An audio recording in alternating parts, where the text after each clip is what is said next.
Hi, everyone. Steve Adubato. We kick off the program with the mayor of the great city of Newark, New Jersey, Ras Baraka, who's also a Democratic candidate for governor in New Jersey. This is part of our series, New Jersey's Next Governor Decision 2025. Mr. Mayor, great to have you with us. Glad to be here. Thank you. Now you've been the mayor since 2014. If you in fact became the governor and took office first day of 2026, describe the top 2, 3 priorities of Governor Baraka's administration, please.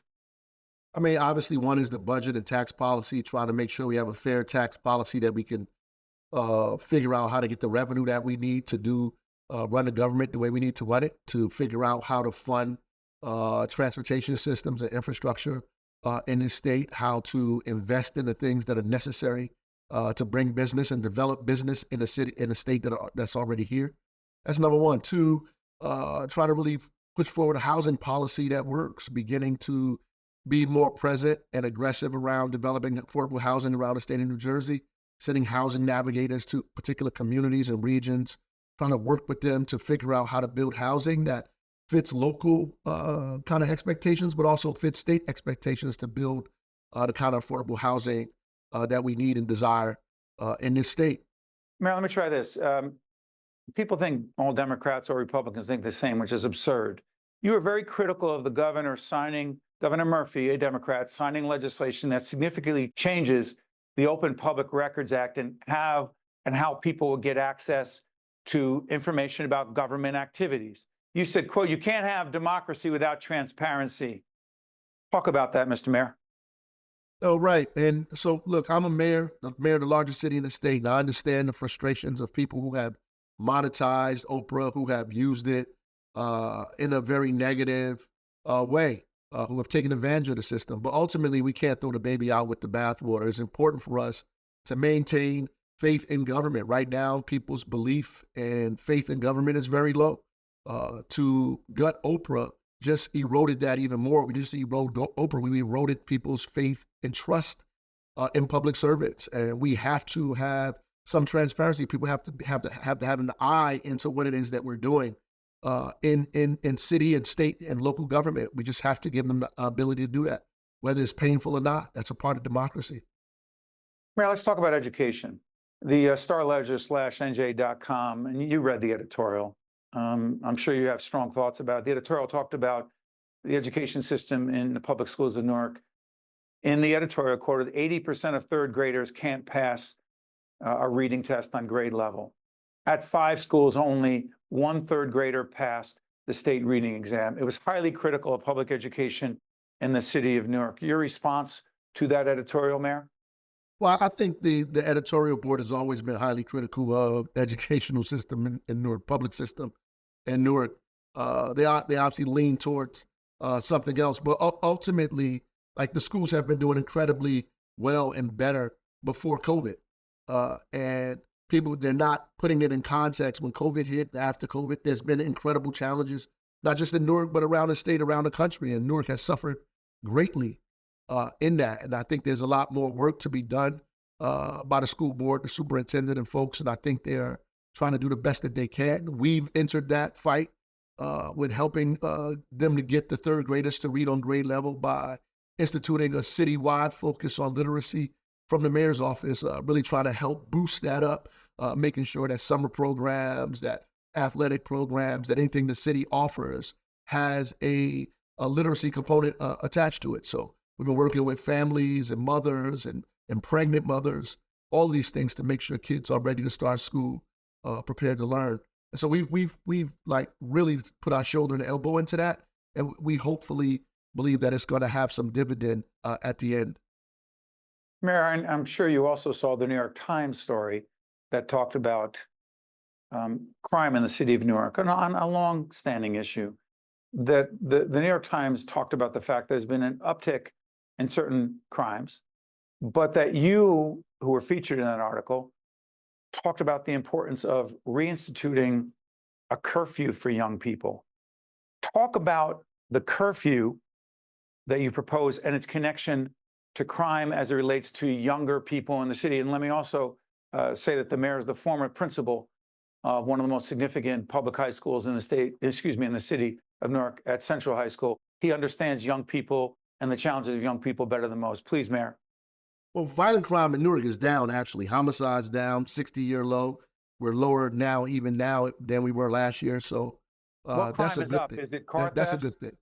Yeah, I mean, not car thefts, theft from auto, Okay. petty theft.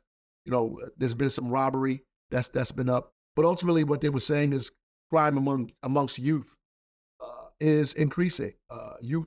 Young people that are engaged in crime or becoming victims of crime. So it's not just them doing crime; it's actually them being victimized by crime in those hours of the night where we believe that they should probably be in a structured environment or at home.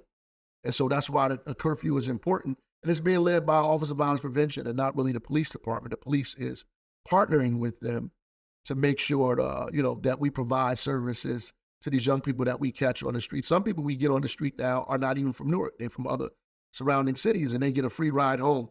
But we are putting a lot of emphasis on, the late hours in the morning, the late hours in the evening to make sure kids are not on the street, whether they're engaged in something they have no business being engaged in, or preventing them from being a victim at the same time. We just take them home. We don't fine the parent. We don't jail the parent. We don't do anything unless obviously there's a crime being committed or we find that there's something going on in the household that needs further investigation. Other than that, these kids are just getting free rides home. There's a whole bunch of people who believe, Mr. Mayor, as they're watching right now, that there's a direct correlation between the migrant crisis in the nation. President Biden, as we speak, late in June, an executive order on the issue of immigration. A lot of people believe there's a direct correlation between the migrant crisis and the increase in crime, particularly in areas where migrants wind up. A, that's what a lot of people believe, respond to that. And B, how is it playing out in Newark? Well, it's just not true. Migrants are probably more likely to be a victim of crime than they are, particularly in Newark, than they are actually committing crime. A lot of these robberies that have been going on, we have an uptick in robberies because this is a cash business. These folks are not supposed to be working. They're working in places that are paying them cash, and they become victims of crime. I think when migrants commit crime, it's politicized. The media runs with it. They take it and they But it's real, Mr. Mayor.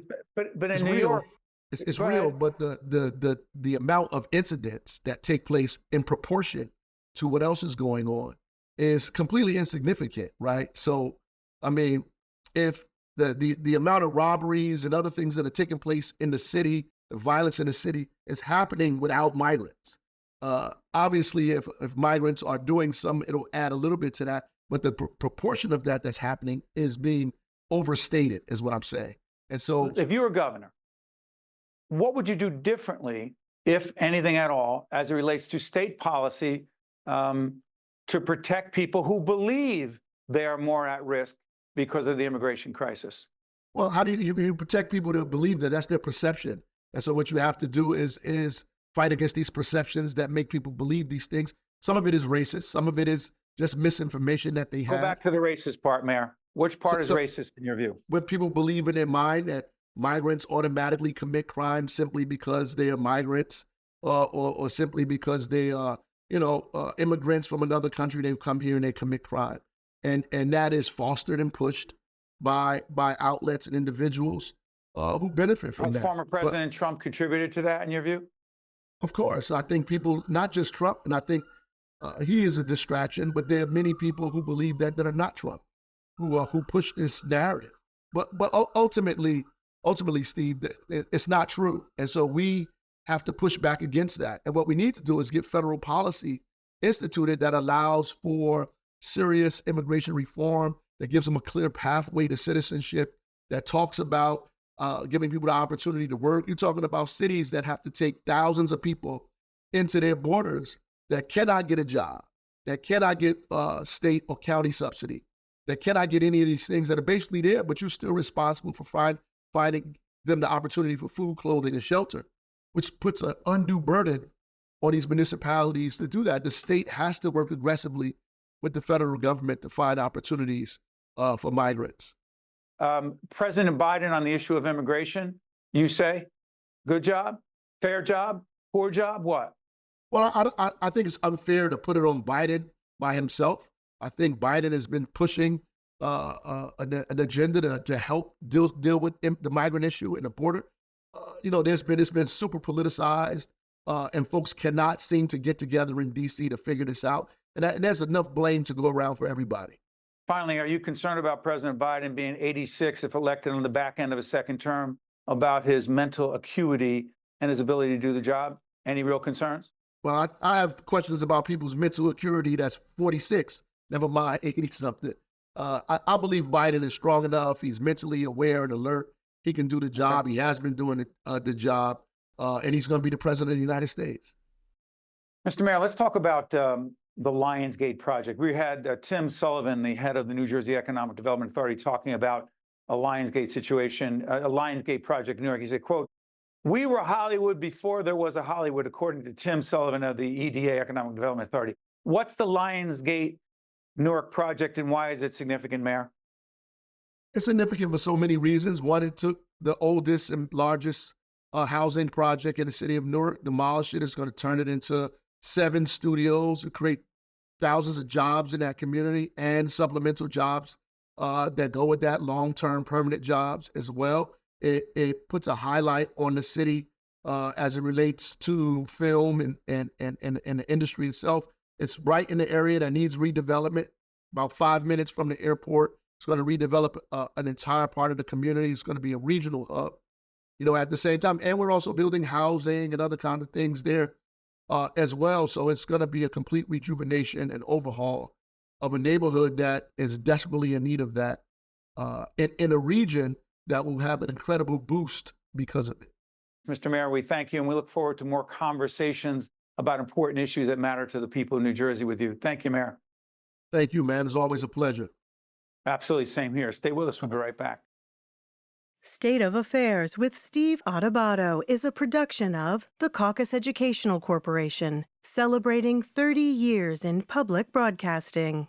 Funding has been provided by RWJ Barnabas Health. Let's be healthy together. Kane University, the New Jersey Economic Development Authority, PSEG Foundation, Johnson & Johnson, Horizon Blue Cross Blue Shield of New Jersey, IBEW Local 102, Operating Engineers Local 825, Eastern Atlantic States Regional Council of Carpenters, and by these public-spirited organizations, individuals, and associations committed to informing New Jersey citizens about the important issues facing the Garden State.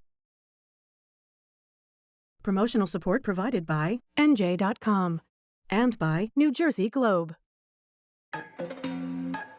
Here at Kane University, everyone gets their chance to climb higher. Michael came to Kane and found his passion for healthcare, and now he's a doctor.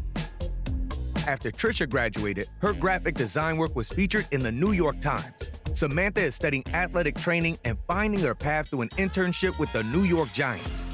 Real students, real stories, real success. Cougars climb higher. Kane University.